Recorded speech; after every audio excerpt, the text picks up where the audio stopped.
بسم اللہ الرحمن الرحیم۔ السلام علیکم۔ ہزاروں کروڑوں درود و سلام آپ صلی اللہ علیہ وآلہ وسلم پر اور آپ کی آل و اولاد پر۔ بیان کیا جاتا ہے کہ بادشاہ نوشروان اپنی ملکہ کے ساتھ سحر کو نکلا تھا۔ صحرا میں انہوں نے ایک بوڑھے لکڑہارے کو دیکھا جو لکڑیوں کا گھٹا لادے ہوئے ہانکتا کامتا اور قدم قدم پر لڑکھڑاتا ہوا جا رہا تھا۔ بادشاہ نے کہا، یہ بڑا احمق آدمی ہے، اس نے اگر اپنی جوانی میں کچھ بہتر انداز اختیار کیا ہوتا تو اب اس بڑھاپے میں اس کا یہ حال نہ ہوتا۔ لیکن ملکہ نے بادشاہ سے اختلاف کرتے ہوئے کہا، قصور اس کا نہیں بلکہ اس کی بیوی کا ہے۔ اگر وہ کوئی لائق عورت ہوتی تو آج اس بیچارے کا یہ حال نہ ہوتا۔ یہ عورت ہی ہے جو گھر بنانے، سنبھالنے اور مستقبل سنوارنے کی صلاحیت رکھتی ہے۔ بادشاہ کو ملکہ کی یہ بات بری لگی۔ دونوں میں بحث و تکرار ہونے لگی۔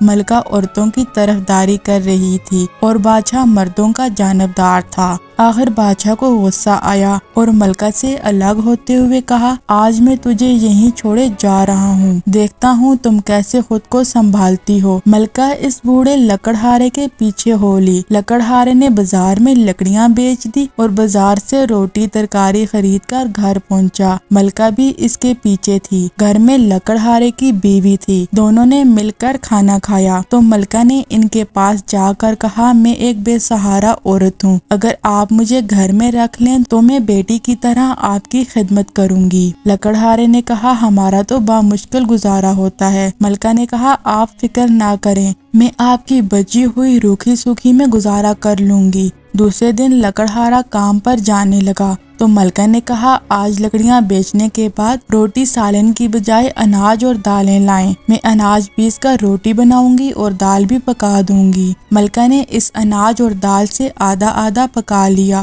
اور بوڑھے کو دکھا کر کہا، کل جو پیسے ملیں آدھے پیسوں سے سامان لائیں اور آدھے پیسے گھر لے آئیں۔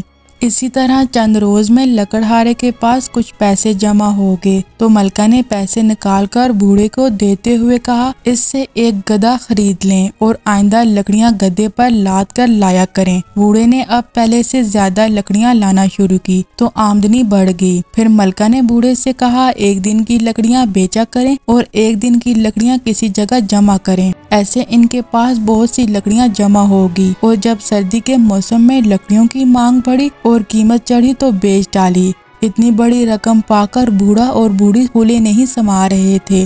اب بیٹی کے مشورے پر بوڑھے نے لکڑیوں کا کام چھوڑ دیا اور ایک اچھی جگہ پر دکان کھول لی۔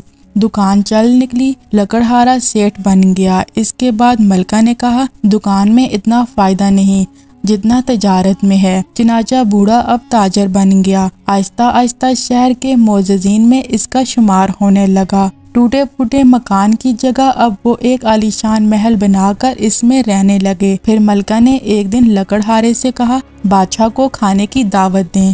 لکڑہارا اب شہر کے چند گنے چنے رئیس لوگوں میں شامل تھا۔ اس نے جب بادشاہ کو دعوت دی تو بادشاہ نے خوشی سے قبول کر لی۔ مقررہ دن پر بادشاہ اپنے خاص وزیروں کے ساتھ اس محل میں پہنچا تو ہر جگہ کو دیکھ کر حیران ہوتا رہا۔